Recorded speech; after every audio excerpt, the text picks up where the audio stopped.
Good morning all of you. कल हमने आपको वाक्य भेद जो कि रचना के आधार पर वाक्य के 3 भेद होते हैं। पहला है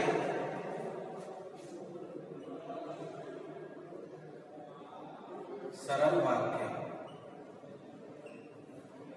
दूसरा है आपका संयुक्त वाक्य और तीसरा है आपका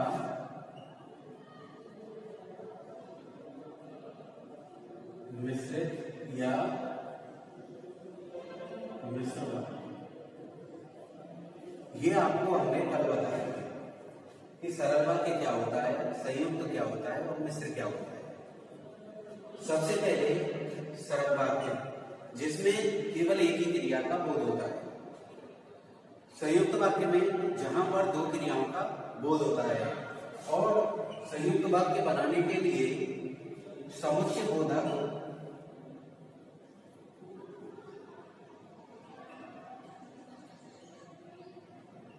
अव्यय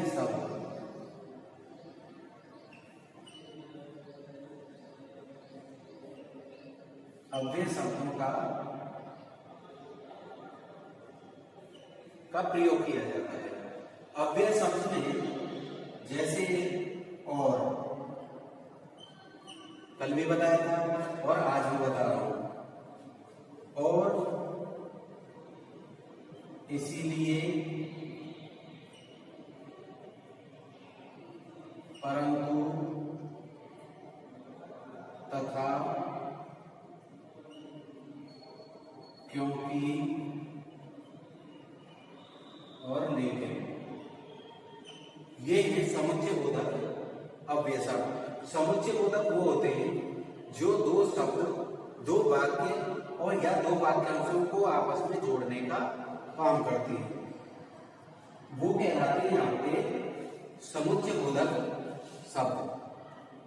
इसके बाद आता है आपका मिश्र वाक्य, जहां पर एक प्रधान उपवाक्य तथा शेष आश्रित उपवाक्य होता है, या जहां जटिल शब्दों में एक प्रधान उपवाक्य और दूसरा शेष आश्रित उपवाक्य होता है, वहां आपका मिश्र वाक्य होता है। और मिश्र वाक्य बनाते समय कल हमने आपको बताया था, जब जैसे ही, जो,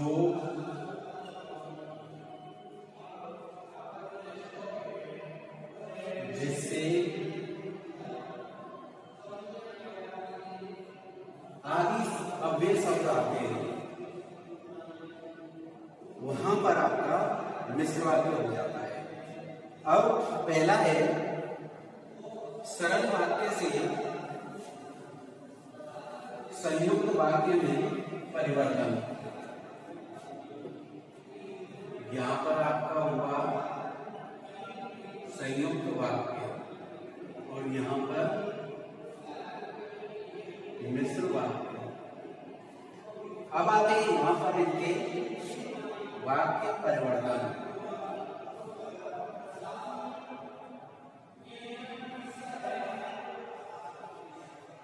वाक्य परिवर्तन सरल वाक्य से संयुक्त वाक्य में बनाने के लिए हमें किन किन अव्यय शब्दों का प्रयोग होता है, वो और, परंतु, इसीलिए, इनका। तो जैसे मैंने पहला लिखा सरल वाक्य में, बीमार लड़का,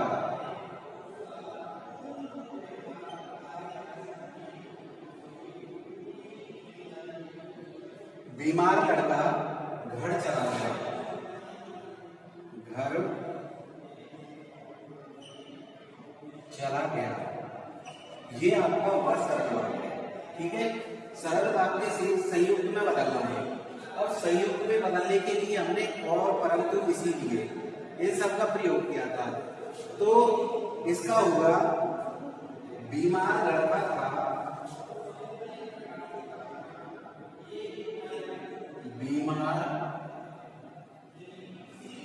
लड़का था इसीलिए घर चला गया। अब यहां पर इसीलिए ये क्या है, समुच्चय बोधक अव्यय शब्द। जैसे हम कोई एक वाक्य बोलेंगे और उस हमने बोल दिया सरल वाक्य से संयुक्त वाक्य और उसके बाद आपका मिश्र वाक्य। जैसे एग्जाम्पल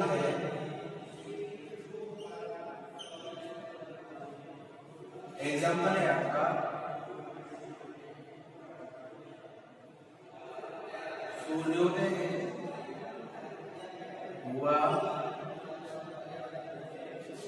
पक्षी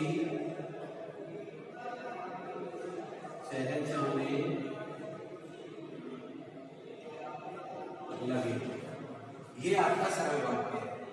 संयुक्त में बदलने के लिए और परंतु इसीलिए इन सब का प्रयोग होता है। तो अब हमें संयुक्त में होगा सूर्योदय हुआ और पक्षी चहचहाने लगे। तो यहाँ पर और संयुक्त वाक्य में परिवर्तन हो गया। सरल में बनाते हैं तो उसमें होते ही सूर्योदय एक है, जैसे हमने बनाया। अब इसको इसी वाक्य को हम मिश्र वाक्य में बदलेंगे। तो मिश्र वाक्य में बदलने के लिए जैसे ही, जब, तब ये सब प्रयोग में दिए जाते हैं। जो, जिसने, जहां, कहां, जितना, उतना, ये सब आते हैं मिश्र वाक्य में। अब मिश्र वाक्य में बदलने के लिए जैसे ही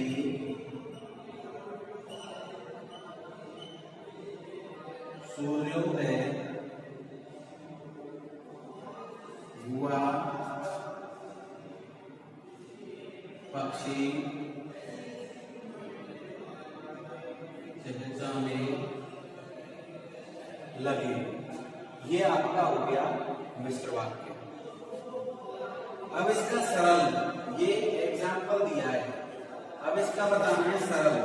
तो सूर्योदय या होगा सरल वाक्य। सूर्योदय होते ही पक्षी चहचहाने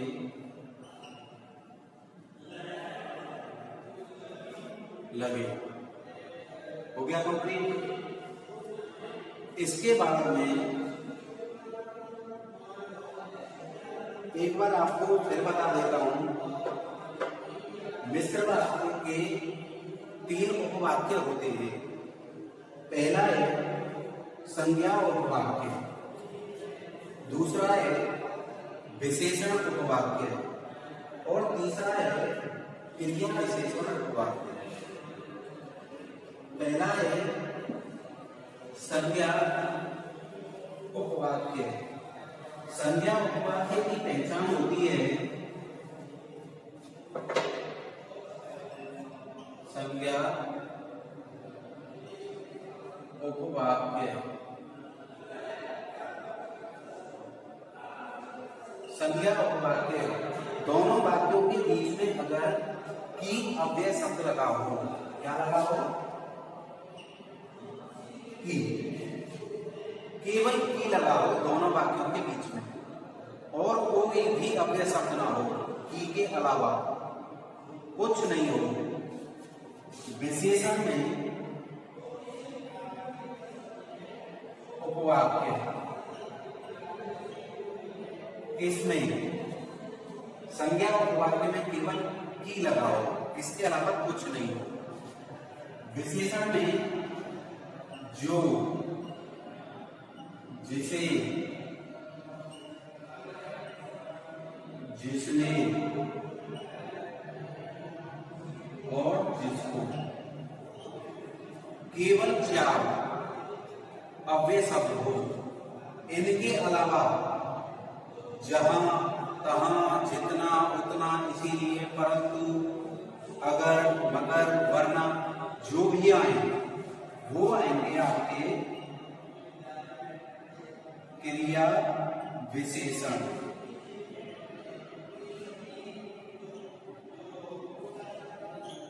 ये सब आएंगे। संज्ञा में किया गया, विशेषण में जो, जिसे, जिसने और जिसको आ गया। इनके अलावा जो भी आता है वो आता है आपका क्रिया विशेषण में। जितना, जब, जैसे, परंतु, क्योंकि, तब, इनके अलावा जो भी आएगा वो आएगा आपका क्रिया विशेषण उपवाक्य। कल मैंने आपको एग्जाम्पल बताया था कि प्रधान उपवाक्य कहाँ होता है और आश्रित उपवाक्य कहाँ होता है। तो संज्ञा आश्रित उपवाक्य वहां होता है जैसे मैंने आपको पूरा वाक्य लिख दिया, उसमें दोनों वाक्यों के बीच में लगाओ की। ठीक है, जैसे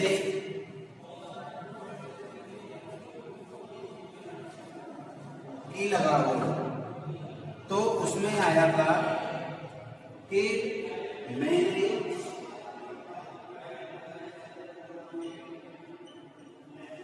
सुना है कि इस गांव में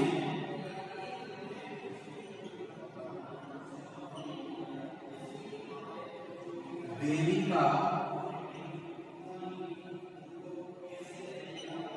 मंदिर है। ये पूरा वाक्य है।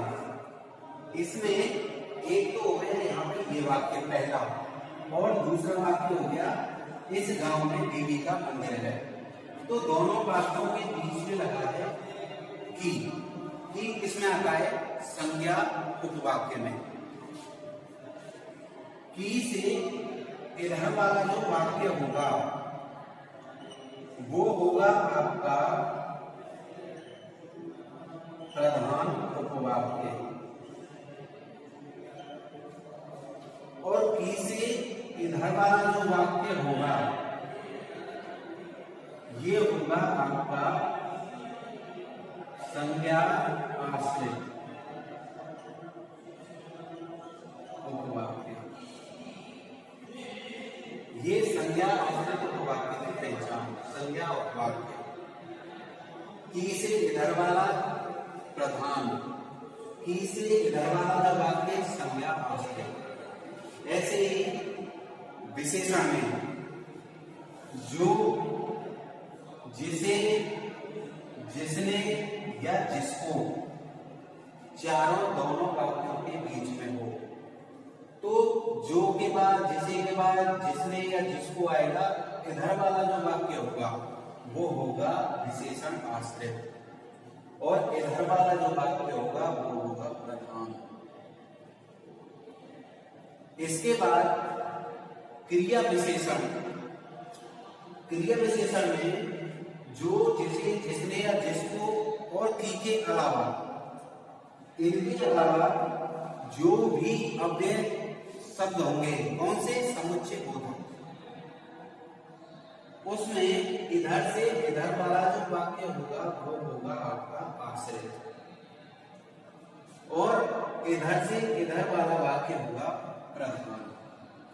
अब जरूरी नहीं है कि जिसे जैसे जब इसीलिए बीच में ही लगा हो, वो पहले वाक्य में भी हो सकता है, दूसरा वाक्य शुरू भी हो सकता है जो बीच में लगा हो। अगर यहां पर जब हो, जब मैंने सुना,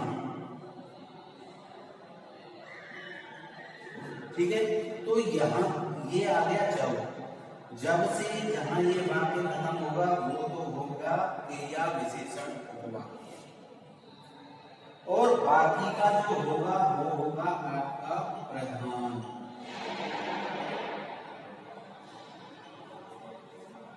ये आपकी संज्ञा उपवाक्य, विशेषण उपवाक्य और आपका क्रिया विशेषण उपवाक्य, इन वाक्यों की पहचान होती है। वाक्य रचना के आधार पर तीन होते हैं: सरल, संयुक्त, मिश्र। सरल जिसमें एक ही क्रिया का प्रयोग होता है, संयुक्त में जहां दो क्रियाओं का प्रयोग होता है, और मिश्र वाक्य वहां होते हैं जटिल शब्दों में एक प्रधान उपवाक्य और शेष आश्रित उपवाक्य होता है, वहां पर आपका मिश्र वाक्य होगा। मैंने आपको सरल से संयुक्त, संयुक्त से मिश्र, मिश्र से संयुक्त ये सारा बता दिया है। और संज्ञा उपवाक्य कौन से होते हैं, विशेषण कौन से होते हैं, और क्रिया विशेषण कैसे पता करते हैं, ये आपको मैंने बता दिया है। अब मैं आपको संज्ञा उपवाक्य, विशेषण और क्रिया विशेषण, इनके मैं कुछ एग्जाम्पल भेजूंगा जो आपको साथ के साथ हिंदी वाला जो ग्रुप है 10th ABC, उस पे साथ के साथ भेजना है। Thank you.